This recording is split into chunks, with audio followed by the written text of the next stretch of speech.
को सजाने का आदेश करो। ठीक अवसर है। विराट के यहां रत्न धन सब हम ले लेंगे, बंदी बना लेंगे विराट को और सब आपस में बांट लेंगे, गोधन रत्न आदि सब। इसलिए सेना को सुसज्जित किया जाए, कई टुकड़ियों में बांट दिया जाए। पितामह भीष्म, आचार्य द्रोण, शरद्वान पुत्र कृपाचार्य, ये सब ने स्वीकृति दे दी, हां ऐसा ही किया जाए। जिधर आक्रमण का निश्चय किया गया, कौरव के सैनिक उधर तैयार होकर चलने लगे। सुशर्मा ने त्रिगर्त के साथ अर्थात अपने देश के सैनिकों के साथ जो दिशा निश्चित की गई उधर चल पड़े। भयानक सेना कौरवों की, अरे जिसमें भीष्म जी, द्रोणाचार्य जी, कृपाचार्य जी, अश्वत्थामा, कर्ण आदि, और सुशर्मा भी बहुत बलवान, सब विराट नगर की तरफ चल पड़े।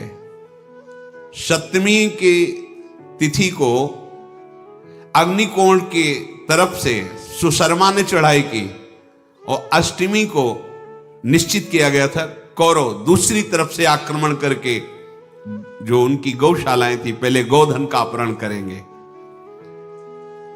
13वां वर्ष भली भांति पूर्ण हो चुका जब ये नगर में चढ़ाई के लिए पहुंच गए। अब इसमें समय लगा, पूरे अज्ञात वर्ष का समय पूर्ण हो गया है। व्यतीतः समयः सम्यक वसताम वै पुरोत्तमे, पूरा समय हो गया। ये युद्ध प्रारंभ होने के पहले ही समय, एक वर्ष का अज्ञातवास सम्यक पूरा हो गया। सुशर्मा ने वेग से आक्रमण किया और लाखों गवें विराट की अपने अधिकार में कर ली। बड़ा कोलाहल मच गया, धूल उड़ रही थी। जितने भी गोपगण बलवान रक्षा में थे, कहां उस राजा की सेना और कहां गोपगण, पर गोपगणों ने रक्षा का प्रयास किया, पर उन सैनिकों के भाले, मूसल, फरसे, भिंदीपाल, इन सब अस्त्रों के प्रहार से वो छिन्न भिन्न हो रहे थे।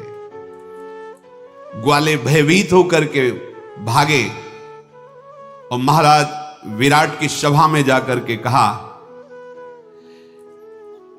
कि सावधान हो जाइए, आपकी गौओं का अपहरण त्रिगर्त देश के नरेश सुशर्मा ने आक्रमण करके अपने अधीन कर लिया और बहुत से ग्वालों, जो सेवा करने वाले ग्वाले, उनको मार दिया गया है। आप जल्दी अपने गौ रक्षा कीजिए। हमारा तिरस्कार करके उन्होंने हमारे भाइयों को मार दिया, गोप जनों को, और गौओं को हाँक कर लिए जा रहे हैं। आप छुड़ाने की चेष्टा कीजिए, नहीं आपका यश और आपकी गौएं ये दोनों आपके हाथ से चली जाएंगी। राजा तो एकदम घबरा गए। तत्काल, ये पहले से पता हो तो तैयारी होती, रथ, हाथी, घोड़े, पैदल सबको तत्काल आदेश किया सैनिक तैयार हो जाएं। वो सुवर्णमय रथ पर स्वयं विराट विराजमान हुए और अपने जो परिकर के भाई बंधु थे उनको तैयार किया। जब रथ जोत रहे थे तो कंक ने कहा, युधिष्ठिर जी ने, कि हमें ऐसा लगता है कि आपके यहां जो घोड़ों की रक्षा करता है और जो गौओं की रक्षा करता है और जो रसोईया है, ये महावीर हैं, इनके लक्षणों से पहचान में आता है। और महाराज मैं 4 प्रकार के धनुर्वेद की प्रकांड जो पद्धतियां हैं उनका मैं ज्ञाता हूं, केवल पासे ही चलाना नहीं जानता हूं। आप अनुमति दीजिए कि मैं आपका रसोईया और आपकी जो घोड़ों की सेवा में और जो गौ की सेवा में, अर्थात नकुल सहदेव, ये चारों आपके साथ हो जाएं तो आपकी सुरक्षा अच्छी हो जाएगी। मत्स्यराज ने कहा कि पासे चलाना और रसोई बनाना, गौ सेवा करना, शुभ सेवा अलग है, लेकिन युद्ध में तो महाराज आप चिंता मत करें। मैंने देखा है, क्योंकि मैं महाराज युधिष्ठिर के पास आत्मवत रहा हूं ना, तो ये लोग भी सेवा में ही थे वहां, क्योंकि सबने अपना परिचय दिया था। मैं युधिष्ठिर की गौ सेवा करता हूं, मैं अश्व सेवा करता हूं, मैं युधिष्ठिर का रसोईया हूं। तो कहा मुझे परिचय है। ये ऐसे बलशाली कि जहां ये खड़े होंगे वहां पराजय हो ही नहीं सकती। राजा ने कहा यदि तुम्हारी ऐसी परीक्षा की हुई बात है, तब तो जैसे रथ कवच हमने धारण किए वैसे आप लोग धारण कीजिए। अनायास महान पराक्रमी पांडवों ने नकुल, सहदेव, भीम और युधिष्ठिर ये तैयार हो गए। रथों पर बैठकर बड़ी प्रसन्नता से नगर से बाहर निकले। दिन ढलते ढलते घेर लिया जाकर सुशर्मा को, जो गौओं का अपहरण किए थे। महाबली भीमसेन की गदा के आगे कोई टिक थोड़ी रहा था, और युधिष्ठिर का भाला प्रसिद्ध था, कई कई सैनिकों को एक प्रहार में नष्ट कर देना। युद्ध महाराज विराट भी कोई साधारण नहीं, पर उस कोटि के बलवान नहीं जिस कोटि के पांडव बलवान हैं। युधिष्ठिर ने व्यूह रचना तत्काल की, अपने भाइयों की, नकुल, सहदेव, भीम, युधिष्ठिर, चारों ऐसे ढंग से और घेर लिया। और महाराज विराट रथ के द्वारा अपने सैनिकों के घेरे से रण कौशल दिखाते हुए त्रिगर्त के 500 रथी, 800 घुड़सवार, 5 महारथी मारकर गिरा दिए और सुशर्मा पर धावा किया। विराट ने सुशर्मा पर प्रहार किया। सुशर्मा रणोन्मत्त होकर के विराट को बाणों से बींधने लगा। महाराज युधिष्ठिर ने देखा कि विराट तो घिर रहे हैं। सुशर्मा ने विराट की सेना को मथ करके विराट के घोड़ों को मार दिया, सारथी को मार दिया और दौड़ करके विराट को बंदी बना लिया। भयभीत हो गए विराट। सुशर्मा ने जब विराट को बंदी बनाया, महाराज युधिष्ठिर की तरफ दृष्टि करके विराट कह रहे थे, कंक तुम कह रहे थे कि बहुत बलशाली ये लोग हैं, छुड़ाओ मुझे, मुक्त करो, देखो हमारे यहां सुखपूर्वक रहो, तुम हमारी जान की रक्षा करो, बड़ा सत्कार किया है तुम्हारा, अब उसका बदला चुकाओ।